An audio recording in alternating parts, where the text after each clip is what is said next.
Suddenly अगर वो तुमसे बात बंद कर देती है तो इसका क्या मतलब होता है और क्या करना चाहिए? तुम परेशान हो जाते हो कि कल तक तो हमारे बीच सब कुछ सही था, all thing was okay, but suddenly ऐसा क्या हो गया? मुझसे क्या गलती हो गई कि उसने मुझसे बातें ही बंद कर दी? अब मैं क्या करूँ?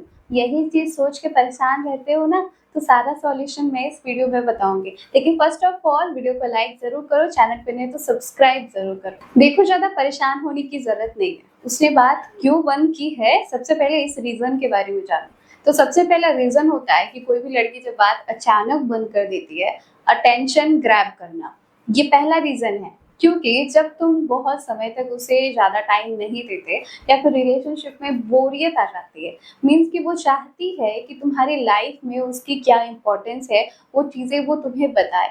तो वो चाहती है कि अब इसका अटेंशन मैं कैसे ग्रैब करूँ, तो वो यही तरीका अपनाती है कि सडनली बात कम कर देती है, ताकि तुम्हें उसकी कमी खले और तुम उससे बातें करो कि तुम्हें क्या हुआ है, तुम क्यों मुझसे सडनली बात कम कर रही हो, और तुम अपना अटेंशन उसे दो। सेकेंड रीज़न होता है हर्ट करना। देखो, अगर तुमने उससे थोड़ा हर्ट कर दिया ना, उसकी बातों को ना सुना, तुमने उसे इमोशनली कुछ ऐसी बातें कह दी जो उसे बुरी लग गई, या फिर कुछ ऐसी डाँट लगा दी, या फिर तुमने उसे सॉरी नहीं कहा, कुछ ऐसी चीज़ें हुई हैं जिससे वो हर्ट हो गई है, फिर भी वो तुमसे बातें बंद कर देगी, बातें कम करने लगेगी। नेक्स्ट है बोर हो जाना। देखो, लड़कियाँ ना सडनली ही अपना इंटरेस्ट जो है खोने लगती है। क्यों? कि वो बोर हो जाती है। तुम अंकल की तरह बातें करोगे, फ्लर्टी या नॉटी बातें नहीं करोगे, कुछ रिफ्रेशिंग बातें नहीं करोगे, वो तुमसे बात नहीं करेगी। सो अपनी बातों को उतना भी बोरिंग मत बनाओ, थोड़ा-सा इंटरेस्ट लेके आओ, कुछ इंटरेस्टिंग और स्पाइसी बातें करो। नेक्स्ट है इंटरेस्ट खत्म हो जाना। बेसिकली रिलेशनशिप के स्टार्टिंग में बहुत सारी बातें हो जाती हैं और आप अपनी सारी बातें उससे शेयर कर देते हो। जब लड़कियां सब कुछ जान जाती है ना, तो फिर वो ज़्यादा इंटरेस्ट नहीं लेती तुम में, फिर वो तुमसे ज़्यादा इंटरेस्टिंग पार्टनर की ओर अट्रैक्ट होना शुरू कर देती है। वो समझती है कि you are the fix deposit. तुम तो उसके पास परमानेंट हो ही, तुम उसके पास फिक्स डिपॉजिट हो ही, तुम एक इंश्योरेंस की तरह हो जो कभी भी उसके काम आ जाएगा। अगर तुमसे ज़्यादा कोई अच्छा रिच बंदा या फिर तुमसे ज़्यादा इंटरेस्टिंग बंदा उसे नहीं मिला, तो वो तुम्हारे पास तो आ ही जाएगी, लेकिन वो अपना समय कहीं इंटरेस्टिंग कोई बंदे पे इन्वेस्ट कर रही है, इस वजह से भी वो तुमसे सडनली बातें करना कम कर देती है। नेक्स्ट है कि अपनी ज़रूरत पूरी हो जाना। देखो, इमोशनली, फिज़िकली या फिर किसी भी तरीके की ज़रूरत थी तुमसे, कोई मतलब था जो पूरा हो गया, तो वो तुमसे सडनली बातें करना कम कर देगी।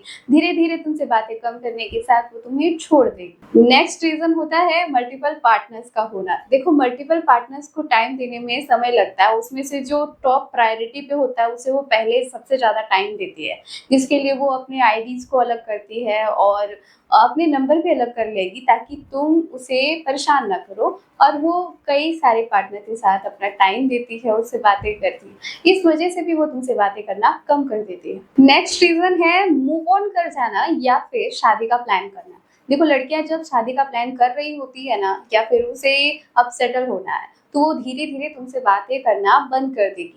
तुम्हें बताएगी नहीं कि वो शादी की प्लानिंग कर रही है और उसे लड़के वाले देखने आने वाले हैं, या फिर तुमसे उसका शादी का मन नहीं था, या वो तुमसे कोई रिच बंदा उसे मिल चुका है। तो वो धीरे-धीरे तुमसे डिटैच होना शुरू कर देगी, बातें कम करने लगेगी, फाइनली वो तुमसे बातें बंद ही कर देगी और अपनी लाइफ में आगे बढ़ जाएगी। अब तुम्हें क्या करना है? देखो, रीज़न क्या है, फाइंड आउट करो रीज़न क्या है। इसके लिए तुम जासूसी भी कर सकते हो। जासूसी कैसे करनी है कि तुम किसी और आईडी से, किसी और नंबर से, किसी और की हेल्प लेकर तुम उसे कॉल या मैसेजेस कर सकते हो। अगर वो उसका रिप्लाई देती है या एंगेज होती है, इट मीन्स कि वो तुम्हें चीट कर रही है। नेक्स्ट है कि तुम उसे छोड़ दो। देखो, कुछ दिनों के लिए तुम उससे दूर हो जाओ। अगर तुम उससे दूर हो जाती हो, फिर भी वो तुम्हें मिस नहीं करती या कॉल नहीं करती या जानने की कोशिश नहीं करती कि तुम कहाँ हो, क्या कर रहे हो, तुमसे मैसेज क्यों नहीं करते, तो वो तुमसे बिल्कुल भी प्यार नहीं करती थी, तुम अपना टाइम वेस्ट कर रहे थे, तुम उसके लिए टाइम पास थे। तो इससे बेहतर होगा कि तुम अपनी लाइफ में आगे बढ़ जाओ। होप सो कि ये सारी टिप्स और ट्रिक्स आपको बहुत अच्छी लगी होगी। तो कमेंट सेक्शन में प्लीज़ कमेंट करना कि वीडियो कैसे लगी। मिलती हूँ नेक्स्ट वीडियो पे। Thank you.